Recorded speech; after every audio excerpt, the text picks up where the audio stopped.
Hey everyone, welcome back to the I Believe podcast. I'm Megan, and we have an amazing guest today. We have Pervis Taylor. He's a mental health practitioner. Welcome, Pervis.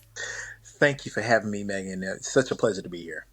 Well, we are so excited. So tell us a little bit about who you are and what you do and how you got into this. Oh wow. So I'm a mental health practitioner, and what that means is like I teach on mental health in the collegiate system. I do corporate trainings around mental health and emotional intelligence. I write books around emotional intelligence. I do some coaching. I do one-on-one coaching, but really everything is encapsulated in mental health. I have a master's degree in clinical psychology from Columbia University. And I've been doing this work for 15 years and I absolutely love what I do. I guess how did I get into this? I used to work in the music industry. I worked at Def Jam Records. I was signed to Wilhelmina Models. And very quick story. So my father calls me one day. I was 24 years old. I'll never forget this. And he says, son, I know you're doing all this modeling and you're working at a record label, but I feel like you're going to write books. I feel like you're going to help people. You're going to help men in particular. And he's telling me all these crazy things. And I'm like, okay, Dad, okay. Not knowing that that was the last conversation I would have with him. He passed like the next week. And so I always say that I arrived at this place through prophecy. And obviously losing a parent, you kind of go through all these emotions. I went through like a deep depression. And I asked myself, I said, what brings you joy? And I thought about, Megan, I'm so serious. I thought about childhood. I was always the person that people came to for safety. Like people would share their secrets with me, people would come to me for encouragement. And I said, oh, that's what it is. That's who I'm supposed to be. And so, studied, got my coaching certification, went to grad school, studied clinical psychology, and here we are. That's an amazing story. And I'm so sorry about the loss of your father, but what an Thank you. inspirational way to get to where you are. That's amazing. Yeah. I tell people that people like, you're lying. I'm like, no, I'm dead serious. That's exactly how it happened. Wow. That Yeah. is really cool. Thank you. Yeah, I love what I do. I really do. That's fantastic. And we're so appreciative that you're taking the time to bring this information to us and just help us educate and spread the word and get this information out there. So thank you so much for being here. It's my pleasure. Purvis, why do you think so many men still feel uncomfortable talking about mental and emotional health? Well, I was thinking about that. I was thinking about my own life, right? I had two wonderful parents, but the way young boys and young girls are socialized is very different. I remember I couldn't cry. My father was like, suck it up, or I would get in trouble. I would get on punishment if I cried or if I was emotional in any way. And I remember my sister could have all these meltdowns and it was like it was fine. And it was fine. And so like I learned like my emotional world doesn't matter. And then you add culture to it. I grew up in the South, and if you were emotional or sensitive, you got called names. And so like you learn quickly to suppress and perform. I was awarded and rewarded for my performance, never for just my being. And so like I learned like that was the way to be. And I think a lot of men learn the same way. I think our fathers learned the same way. And I think our grandfathers learned the same way. We never had an opportunity or the space to negotiate our emotions or regulate. And so I think it's a generational curse, if you will. It's something that's passed down from generation to generation. I teach a course at York College in Queens, New York on emotional intelligence. And I asked a young man, he was showing up to two sessions and he stopped coming. And I asked him, I said, why did you stop coming? He said, yeah, my girlfriend said I was sassy for attending, this emotional intelligence workshop. And I saw his girlfriend. And I said, "Do you know that young black men have the fastest growing suicide rate in the country?" And she was like, "I said, yeah. You want to be careful about what you say to your boyfriend to say to other men in your life." I said, "It's important." I said, "This is a real serious situation." I said, "Suicides are led by men. That's across the board. So I think I just think that a lot of men haven't had the permission or the space or even the know-how to deal with their emotions. So they just suppress. Absolutely. I think you hit that right on the head. I mean, absolutely. It's really sad, actually. Yeah, no, it definitely is. And I think a lot of people can relate to that, men and women, but you're right, especially men. But even women out there, I think, can relate to that of like, suck it Absolutely. up. Yeah, suck it up and put on a show and be happy. And, I think this hits housewives really hard too, that because you choose to stay home with your kids, you should always be happy and loving every minute of it. And you don't get to be stressed out and have a meltdown. So I think a lot of people can relate to that feeling. Yeah, and even women are rewarded for performance, right? Like you just said, being a housewife, performing, being happy.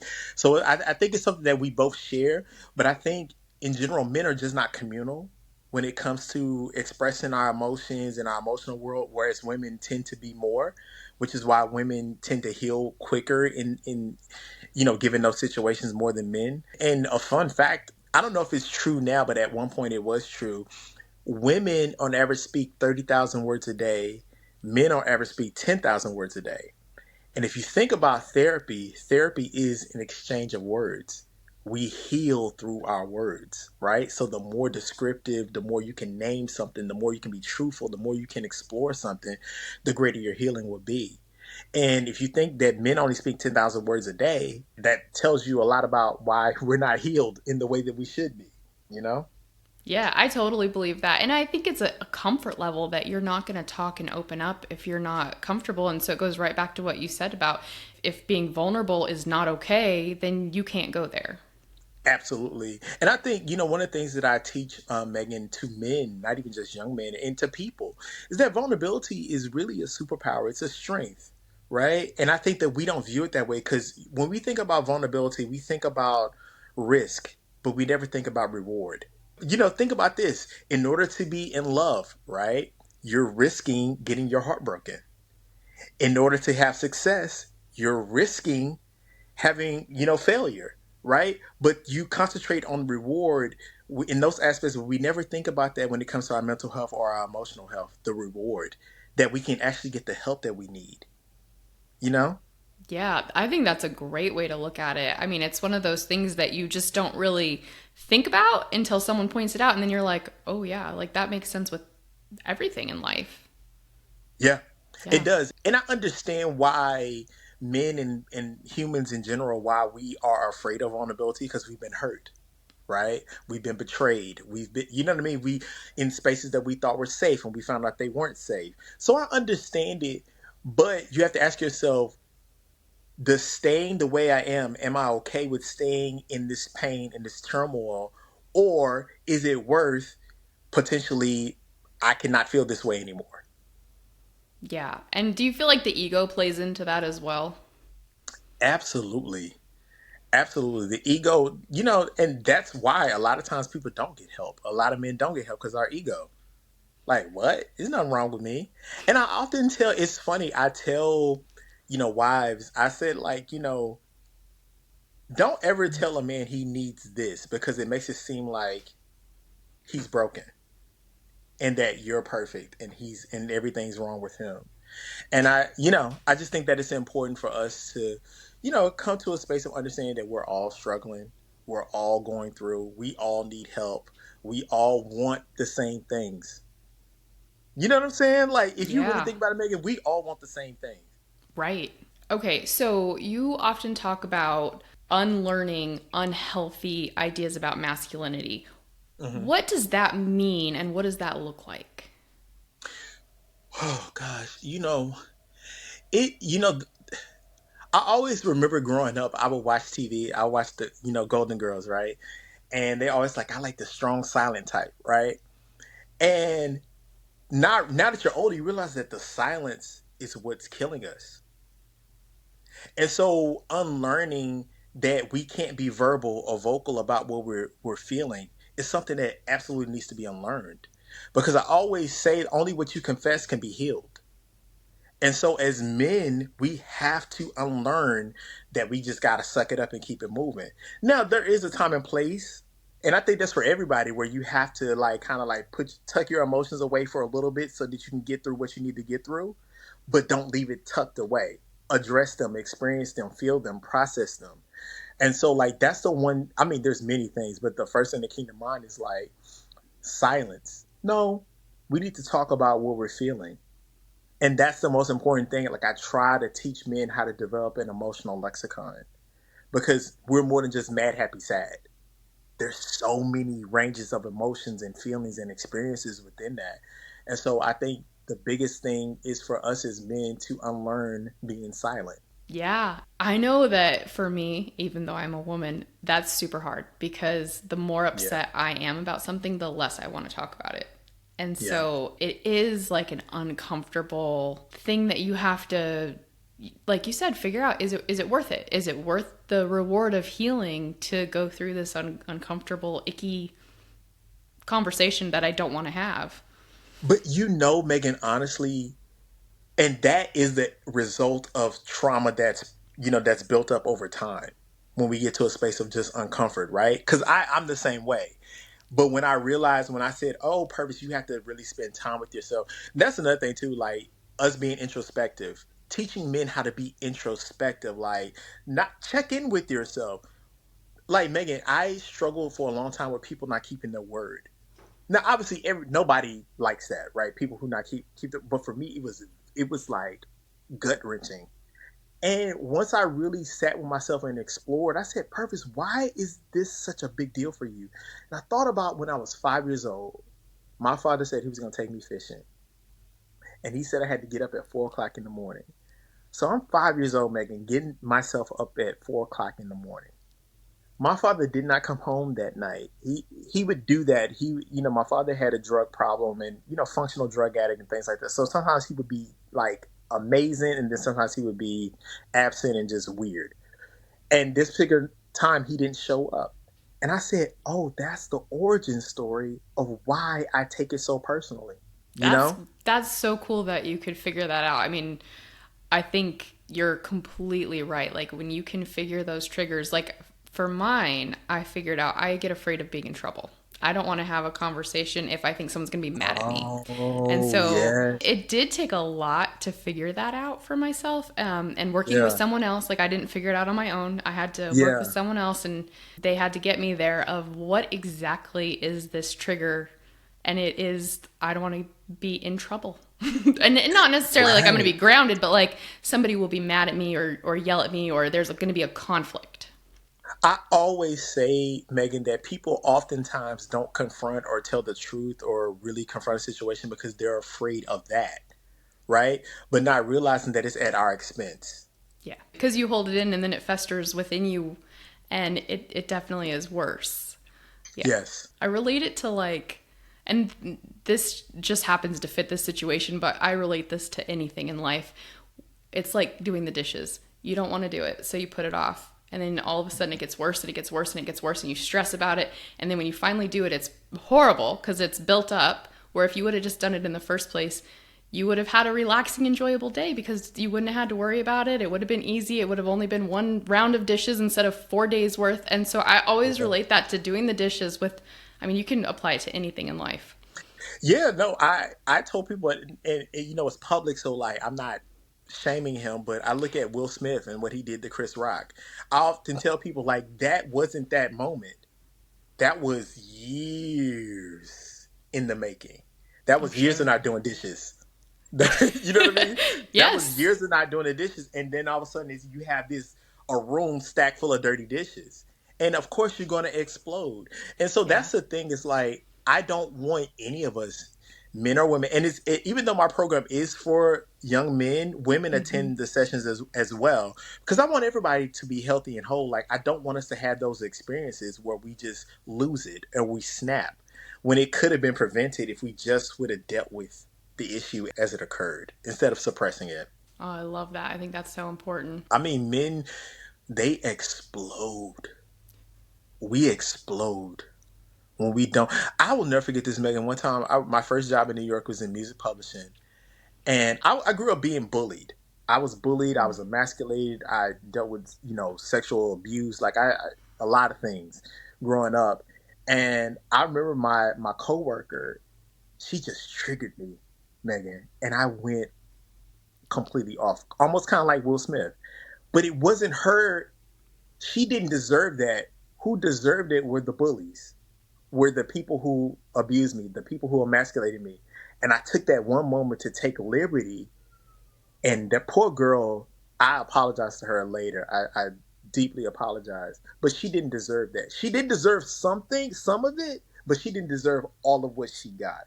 And so, like, I can attest as a man, if we, I mean, just anybody, if you don't deal with your emotions, you're going to explode, period. Yeah, no, that makes total sense. Castle Biosciences is a proud sponsor of this I Believe podcast. Castle's innovative uveal melanoma tests provide valuable information about the risk of your eye cancer spreading to help you and your healthcare team individualize the management of your disease. To learn more, visit castlebiosciences.com.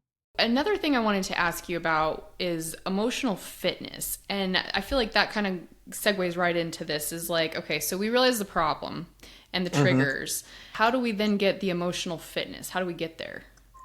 Well, I think one of the biggest things is it literally takes, I think, 90 seconds to like 2 minutes to experience a full emotion, right? But think about it. We never allow to sit in that emotion too long. We either react rather quickly because we're uncomfortable sitting in our emotions. So I think the first step to emotional fitness is being comfortable sitting in uncomfortable emotions. I often tell people emotions are not good or bad. They're just emotions. They just earmark where you are on your journey. And being able to experience them, they subside. The intensity subsides if you sit in it. Oftentimes we avoid it because we're uncomfortable. And so therefore, you know what I mean? By the time we do sit in it, it's like erupted into something completely different. So the beginning of emotional fitness is sitting in those emotions no matter how uncomfortable they are. And then I think the next point is identifying what really is happening. What really pissed you off? What really got you to this space? Because, you know, emotions are tricky. Like, for example, anger. Anger is a secondary emotion. The primary emotion is hurt. But then underneath hurt is disappointment. And underneath disappointment is expectation. So if you can trace what was the expectation that you had, then you can get to the root of it. And then all of a sudden it's not as big as it was. So part of emotional fitness is learning how to sit in uncomfortable emotions and then also identifying what is the expectation and being able to articulate what it is that you're experiencing. Because I say the more you're able to articulate what you're experiencing, you're able to be located. Think about it. You said you work with somebody, right? They were able to locate that you felt like I don't like to confront or I don't like to have uncomfortable conversations because I don't want to get in trouble. They helped you to Yeah. identify where that was because you were able to articulate. So they were able to locate you. Yeah, and I'll tell you what, I told her in the beginning, I'm fine. I'm great. I have no issues. I'm good. Just Right. was not in fact true. But you were through the course of talking, you were Yes. able to be located. Yes. So that's part of fitness. Emotional fitness is being able to talk so that you can be located. And you know, a lot of young men, it breaks my heart, but a lot of young men say to me like, "Purpose, I don't know who I am." Yeah, You that's a know, tough one. it like I got a lump in my throat now just thinking about it because they Hmm. haven't had a chance to really part of who you are the emotions that you experience. You know what I mean? Part of Yeah. you understand what I'm saying? So it's Yes. like it's important that we, everybody, human beings, that we learn emotional fitness, that we learn how to name and identify, and then learn how to process. And then, you know, I always say emotional intelligence is really about yielding a positive outcome. And a positive outcome could be that you didn't cut somebody out or that you didn't scream. You know what I'm saying? Yeah. Like, you know what I mean? That you learn how to say, okay, I feel this way right now. I'm really pissed about it, but I'm not going to react. Yeah, and I You know? love the way that you talk about like the root of the emotion, how, going all the way down to expectation, because I think that's such a light bulb moment for so many people, including me, of, yeah, it's not just face value, that's the emotion. There's several steps to get down to the trigger, not just one underlying. So I love the way you broke that down. Yeah, no, like when I discovered that, I said, you know, when I was mad, when I thought about 5-year-old Purvis, I was like, oh, your expectation was your father was supposed to keep his word and take you fishing. Oh, that's what it is. You had an expectation. Even at 5 years old, we all have expectations. You understand? And Yeah. so like getting down to that was like, oh, okay, this is what it is. And it made Hmm. me, it kind of freed me, honestly, because I didn't, it helped me to forgive my father, obviously, in time, but it helped me to understand like, okay, I'm not crazy. you know, Right. there's a root to this. There's a root to this. Yeah, it's funny how it all works out and comes together, and we're more predictable than we think we are. We all think we're crazy or we're different or we're unique, but Absolutely. we're really all the same. No, we're really all the same. And I think I often tell, I say, if you can get down to the space of expectation, that helps you to understand, okay, is this expectation realistic? Is it unrealistic? Then it becomes a you thing and you become more accountable and less victimized. Right. And I think Yes. it's okay to have, it's important to have expectations, right? Because we can't just settle for anything. But I also think you reclaim your power when you're able to get to that space. Okay, so my expectation just wasn't met. That's why I'm so pissed.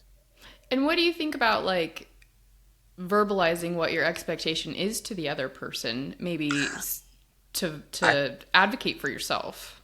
I think that's also part of emotional intelligence. That also yields that agency, right? To say like, yo, this is what I actually was expecting.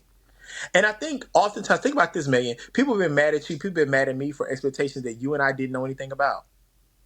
Yeah, absolutely. And you can't figure out why they're upset. And then when they finally tell you, it a lot of times is a complete miscommunication of they thought you were doing, Absolutely. or vice versa. You expected something and they were like, oh, I thought you were doing that, or, whatever the situation is. Absolutely. And I think, but again, that goes to a space of we actually don't have real conversations with each other. Because think about it, in Yeah. safety, right? If our relationships are our great relationships are to be safe, we should be able to communicate our expectations to one another. And I think, and I often tell people, it's not one of those things like, here are my expectations. I think you have those conversations through discourse. I always say you massage your way to the truth. There's some people who are just like straight shooters. This is what I expect, da, da, da, da, which is, cool. I respect that. But oftentimes you learn each other through massaging your way to the truth and having conversations and even just hearing, like you could say to me like, yeah, my expectation of her was just to do this. I did this. Now I'm understanding that that's your expectation. You understand? Like it doesn't always have to be this uncomfortable way that we think. You massage your way to the truth. Interesting. I like that. Since it's Men's Health Month and we're talking about men, what is a small daily action that can help men build resilience? Something they could start with that might be a little more actionable. I always say, name how you feel, right? Identify how you feel, and always say to yourself, I'm going to get through this. I love that. You're putting out that positivity that this is going to work. Yeah, I think the thing is, I always say when you're dealing with mental health, you have to be on the offense, not the defense. Oh, Cause think about this, man. Somebody's gonna piss you off at some point. Somebody's gonna make you mad. Somebody's gonna trigger you. You already know this is gonna happen. We don't know when. Do you understand what I'm saying? We know yeah, that life is going to happen, it and so will. I think it's important to know what you're working with. I teach this. I said, we have shadow and light, but we Yes. all too often we focus on shadow, and we never strengthen the light, or we're never even familiar with the light that we have. And in you saying, I'm going to get through this, you're already saying that I'm resilient. Love that. You, I think you, that's you so get it? important. Yeah, absolutely. It's so important. Yeah. So, a lot of our audience are cancer patients. And so, mindset is something that we preach hugely that, it's hard and you're going to have days where it doesn't work. But if you can Yeah. have a baseline of hope and, Yes. I'm going to beat this, I am going to do this, like that, it really helps. Absolutely. And I always say, like, when you're building your mental health journey, right? I say, if I offered you a skyscraper on sand, would you take it? Or would you take the one that's on like concrete, like that's reinforced concrete? The reinforced concrete has to be the foundation of knowing the light that you possess, and knowing your hope being your baseline, knowing that you have strength, knowing that you are resilient, knowing the light in you has to be your baseline, has to be your foundation. Because life will life. Yes. You know, And you it know, does. it does. And so you have to know how to say, like, I've gone through so many things in my life, and I'm telling you, Megan, I'll say like, I'm gonna get through this. I don't know how, but I'm gonna get through this. Yes. I I always love say that. that. Yeah, it's so important. Just verbalizing it, you're putting it out to the universe, and that's the first step. Absolutely. Your words can build worlds or they can tear them down. So your Yes. words are very powerful. So say I will, saying those are like powerful statements. I will get through this. Yes. Oh, 100%. I totally love that. Okay. So, in line with that, then, if Mhm. someone is hitting a breaking point, stress, burnout, loss, like I said, we've got cancer patients. When they hit that hard thing, what's that first step that they're going to take towards the healing when they're in that moment of despair? I think one of the biggest things I teach on having a wellness toolkit, right? I Ooh, teach love corporations that. to have a wellness toolkit, but we as individuals need to have a wellness toolkit. And part of the wellness toolkit is identifying your lifelines. Those are the people that you can be your most authentic self around. They won't judge you. You feel safe. Identifying who those people are immediately and sharing with them, like, yo, I don't think I'm going to make it through this. Today, I'm just having one of those days. I don't think I'm going to pull through. Even in you, because the power of a secret is in keeping it, it's not the secret itself. So if you feel like, if you're feeling shame that day, if you're feeling, in keeping the shame, that's the power of it. When you confess it, it loses its power. And so, like, I think the first step when a person is in despair, going through burnout, is contacting a lifeline I love and that. saying it. Yeah. Yeah. Yeah. I know who is your person.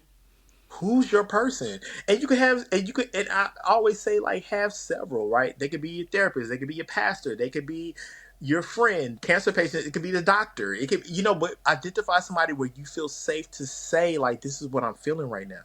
There is so much power in just confessing what you actually feel. Yeah. Get it off your chest. Get it off your chest. So, when men are in this place and maybe they don't know how to ask for help, how can their friends or their partners support them through that? One of the interesting things I tell people is, like, when you yourself are on your healing journey, when you're healing, you become attractive. And I don't mean it like sexually attractive, meaning like people are drawn to you and people get curious. Man, I noticed you're not, you're showing up a little bit differently. Like, there's something different about you. What's going on? What's happening? Do you say, yeah, I've been in therapy. Yeah. I've learned, I'm learning. So I always say, if you always be on your healing journey while you're encouraging somebody else to be on theirs. Yeah, I mean it makes sense. They always say, confidence is attractive, and so I think when you are confident and you feel healthy, you feel good, you're happy, you are going to draw people in, and they are going to notice maybe you're standing up a little taller. Yeah. I always say that is the most important thing we could ever offer anyone is our healed whole self. Our healing whole self. And so, like, I always say, stay on your healing journey, especially while you're encouraging others to be on theirs. Like my sister, for example, I'm the oldest, but my sister, she's been on her healing journey. And I've been like, yo, I noticed you show up a little bit differently. She's like, yeah, I've been going to therapy. She's like, yeah, I know she doesn't get mad about certain things. I noticed that she's very calm when we have like discourse and we have disagreements. She's someone, I was like, I called her, I said, Jocelyn, I'm so impressed that you didn't go off. She was like, yeah, I learned that my anger issues, da, da, da. I was like, oh, you know? Yeah. Well, the first step is recognizing that you have that trigger in the first place and what it is, like we were talking about in the beginning. Absolutely. If you can see it, then you can do something about it. But if we don't see it, then we're just reacting. Absolutely. I think just letting somebody know that you'll be there for them. Because, we're fragile. Men are fragile. We're really fragile. And I know I'm probably going to lose my man card, but we're really fragile. And so you have to, like, be very ginger about that. So if it's like, yo, I'm here for you. Just, I'm here. Go on your healing journey. I'm here whenever you need me. That's it. Yeah, so it's so important because you're giving them that safe space of I'm just here. So I think that's huge. I think knowing somebody's always there, it's something, it's like, think when we're children, our parents, right? Not saying our parents are perfect, but we weren't as afraid to do certain things because we knew our parents would be there for us. Yeah, It's the same thing. definitely. It's your safety net. It's your safety net. Yeah, I love that. Okay. So we are an advocacy group, and one of the things that we really promote is getting checks. So a yearly dilated eye exam, we're checking our physical body for cancers, things like that. hmm How can men check in on their emotions in the same way? What can they check to kind of say, "Hey, I'm doing okay," or "Oh, maybe I need to talk to someone." Introspection has to be intentional. It has to be intentional. And the thing about introspection that makes it so amazing to me is like it's a deep dive into your life experience. And I always compare it to an archaeological dig, right? I love the History Channel. They're excavating ancient ruins, and you find artifacts and you find treasures, right? Treasure is Yep. like the light, and artifacts are like the information as to why you Mm, show up the way you show up. If we as men do that more intentionally, we will know to say like, "Yo, I'm not good. Let me go get help about this." Instead of what men often do is we work ourselves to death, or you know what I mean, or we yes. find unhealthy coping mechanisms that could be drinking, drugs, sex, all type. You know what I mean, just all types of craziness. But if we can be more intentional about spending time with ourselves, because here's the thing: on this human plane, the most important relationship we have is with ourselves. Yeah, true. You understand? Do you understand what I'm saying? So I Yes. don't want to. I don't want to bump into a 43-year-old man who's like, I don't know myself because he hasn't spent time with himself. So Right. that's why I'm getting these young men at 17, 18, 19 years old. Like, no, you need to know who you are. You need to spend time with yourself. So if men can be intentional and set aside time, even if it's just like, yo, how am I feeling? Why do I feel this way? And just sitting with yourself and not being uncomfortable. Normalize spending time with yourself. Love that. So instead of self-medicating and pushing everything down, we're gonna dig it up. We're gonna dig it up. We're gonna dig it We're up. gonna dig it up. And here's the thing. Here's the thing about it. This is the most important thing. You engage in introspection through the lens of curiosity, not through the lens of judgment and shame. I Be think that's curious the about most important part right there is no yes, judgment. no judgment, no shame. Because we all done things that we're like, ugh, I don't want nobody to know about that. You Sure. you you, you understand what I'm saying? So it's Yep. like the curious. Be curious about yourself, not judgmental or shameful about your experiences. Yeah. Oh, so important. Very, very important because that's a spiral you don't want to go down. No. Because when you stay in a cycle of shame, shame tends to become our identity, which is why it's so evil. Because Oh, you tend to yeah. take it on as an identity. Like, I am this. No, no, no. That's something you experienced. Or there may have been something that you did.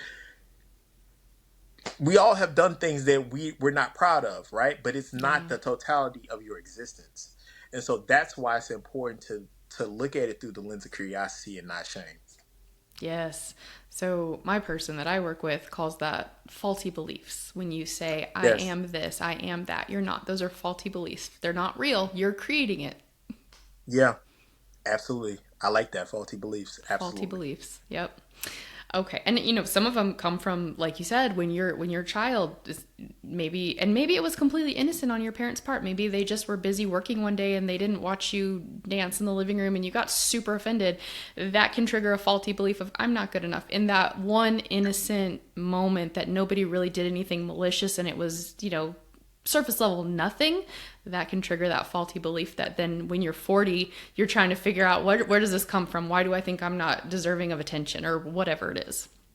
No, absolutely. I It's had a wild. conversation with my father. I had a conversation with my father. I was so grateful that I was able to like talk to him about certain things. Even at 24, I was like had the wherewithal to ask him. And I thought I was like, Daddy, I thought that you didn't like me because you always like suck it up, don't cry, da da da. And he was like, son, he said, I wanted you to be yourself. He said, but I recognize the world is cold. Oh, He said, I just wanted to prepare you for life. And yeah. he said, I absolutely love you and I like you. And Oh, I said, that was like, so to your point, I had a hidden belief. I had a faulty belief thinking that my father didn't necessarily like me. It wasn't that at all. He just wanted me to be prepared for life in the way that he saw it, you know? yeah, absolutely. And that's kind of like what we were talking about with the expectation and the miscommunication. Yeah, Yeah. Whew. Tough absolutely. stuff, man. We are getting deep today over here. Yes. Okay. Speaking of healing and strength, how do you define strength today, and how is it different from what you were taught when you were growing up? What are we looking at as our Ooh. strength? Yeah, I thought, strength was suppressing and keeping it moving. That's what I thought strength was. But today, strength is being vulnerable to say like, "Yo, I don't have it. I'm I don't have it today. Like I don't have 100% today. I'm tired. I feel weak. I feel broken." I think that's strength today. Being able to be honest about what it is that you're experiencing and not having any shame attached to it. I love that. And I actually feel like people are way more understanding and forgiving of you when you do say that. You know, when you drop the ball and you've not let on anything's wrong, people are like, "What is up with you? Why did you not do what you were supposed to, or why aren't you at 100%?" But when you can tell people, "Hey, I'm struggling right now," they're way more likely to give you that grace and say, "It's okay, I got it. Let me help you." Or they can even say, "Man, I'm struggling too. Yeah, or Thank you for that. thank you for being brave enough to say something." Yeah. Yeah. Thank you for validating what I'm going through too. Yeah. And Yes. that, I think, validation's a huge piece of this too.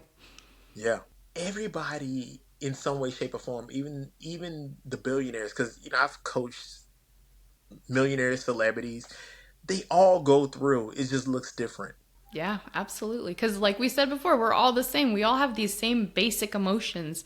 And, Yeah. if you boil it down, you've said shadow and light, it's fear and love. Those are Yeah. our bottom base rock. Like, that's where we all start.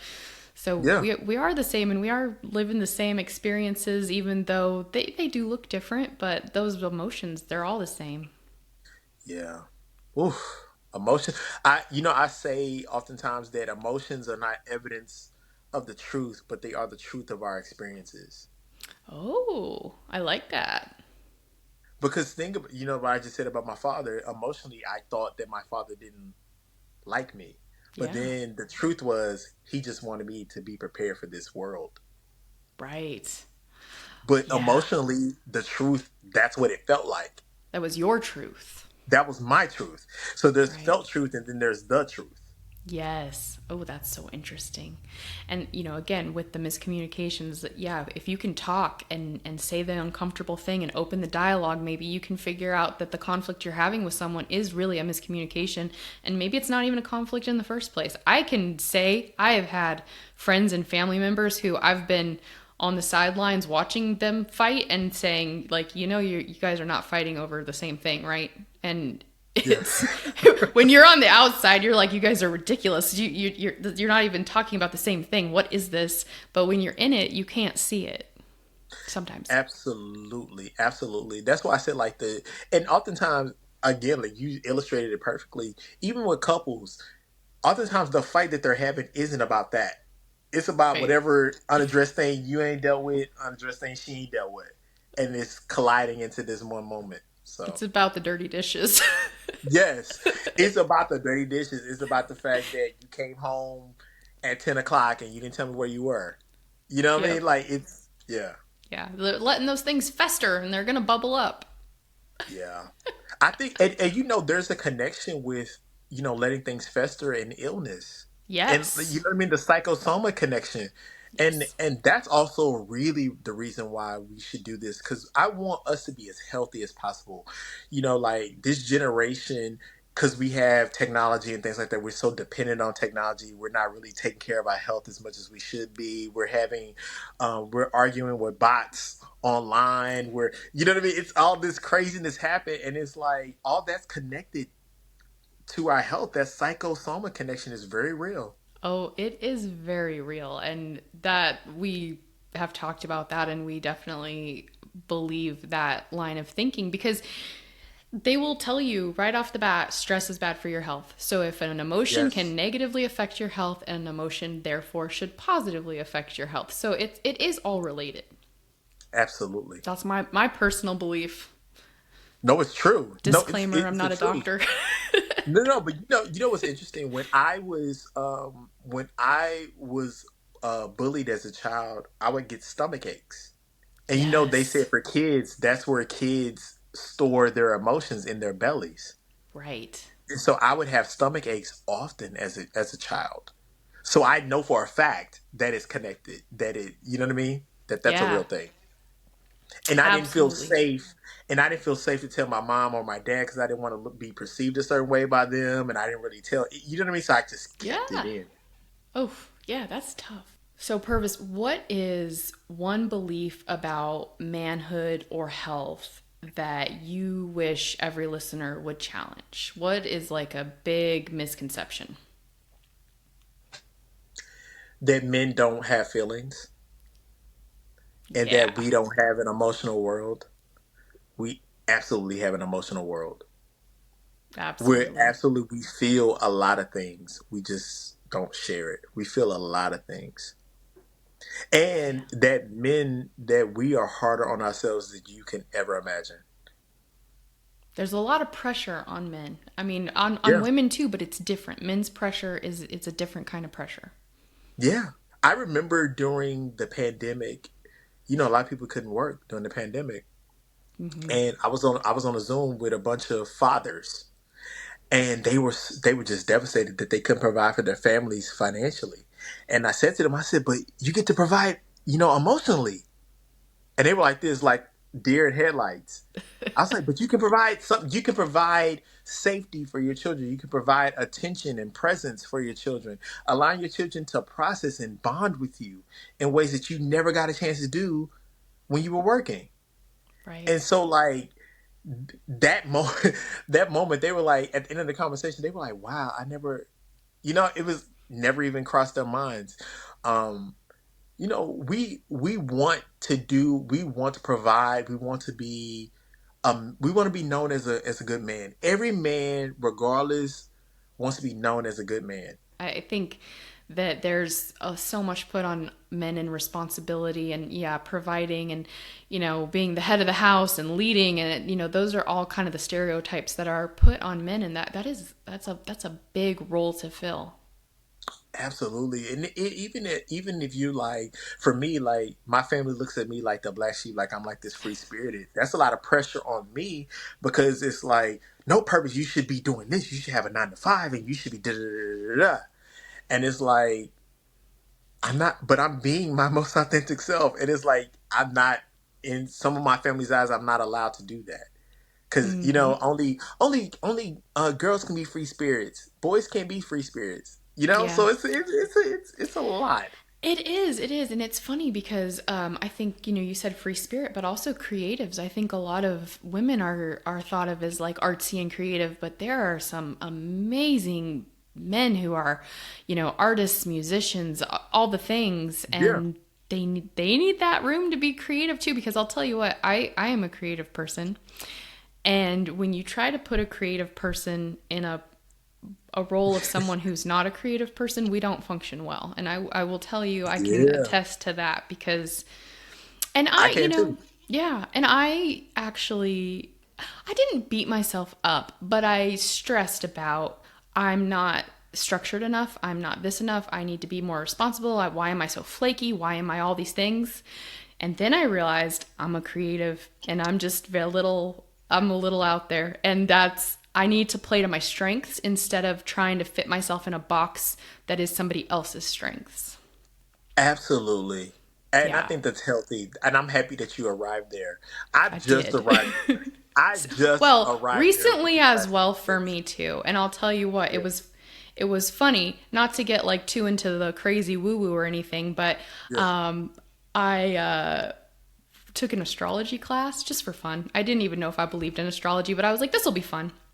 Hmm. And you have three signs, not one sign, which I did not know. So your normal sign is your sun sign, and I am a Hmm. Sagittarius. Hmm. I fit Sagittarius slightly, not really, which is why I kind of never really put anything into it. Well, you also have a moon and a rising, and I'm Pisces in both of those, and your moon is your emotion. And if you Mm-hmm. read a Pisces, it is me to a T. I am way more Pisces. It's water, it's flowy, it's creative, it's dreamy, it's romantic. It's all the things I've always been.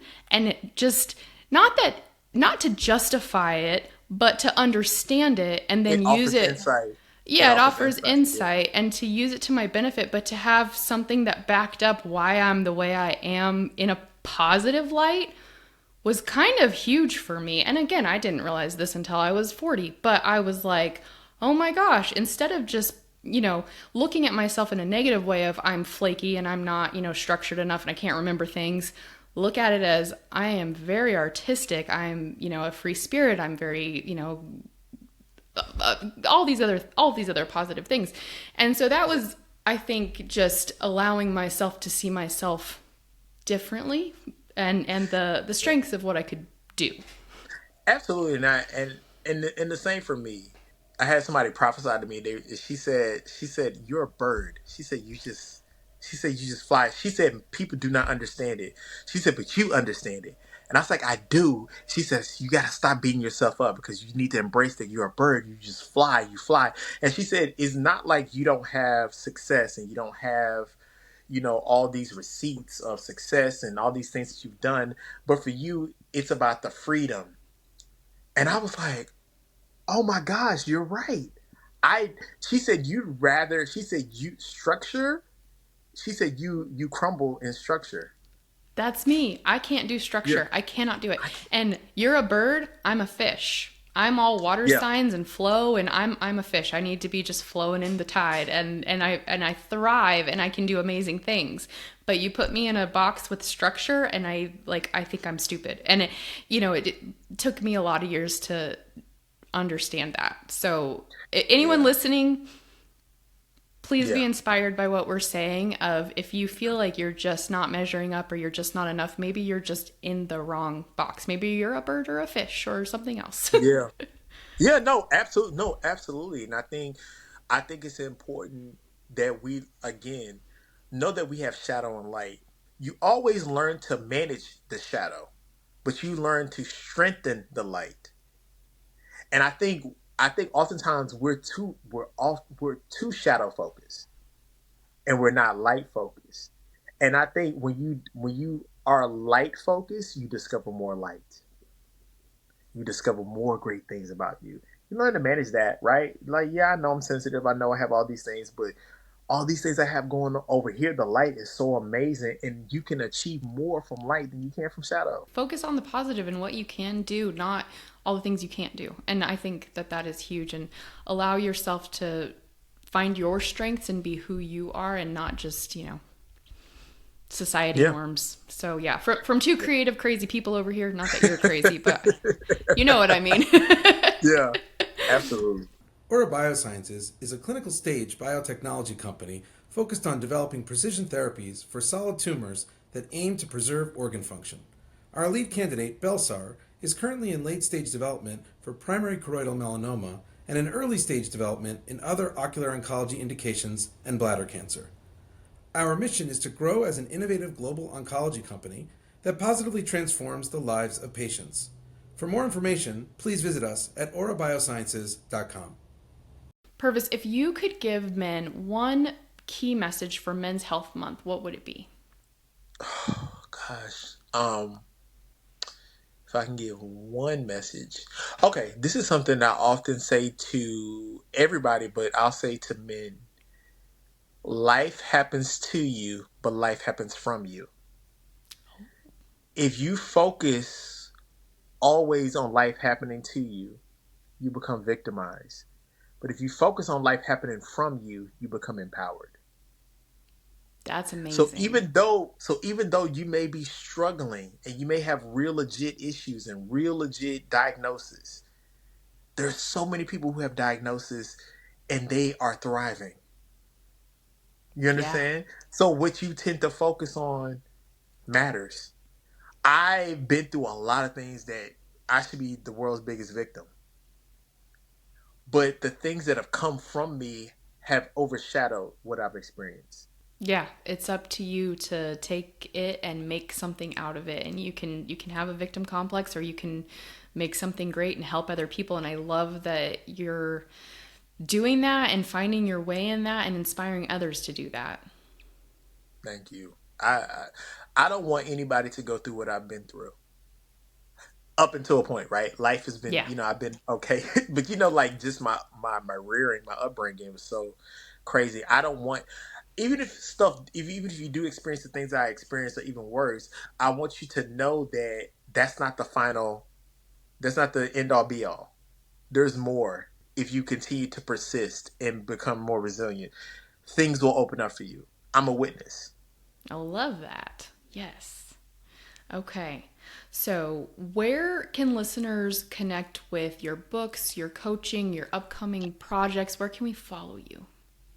At Pervis Taylor on all social media platforms, and pervistaylor.com. PervisTaylor.com. And then before we close up, a couple more things I'd like to ask you kind of quickly. Okay. What is one word that defines a healthy man? Accountability. Oh, I love that. That's great. Okay. And what is one daily habit that keeps you grounded? Prayer. Love that too. Okay. And what is a book or a mantra that you live by? What you focus on, your body will follow. Well, you are just super inspirational. I love everything you've said. This has been so fantastic. So, is there anything that you want to say before we wrap up? Any final thoughts? This has been a wonderful conversation. I love what I do. Healing is possible for all of us. Healing is not a destination, it's a journey. It isn't linear, but it's continual. And I think that's important for people to know, like, you heal for the rest of your life.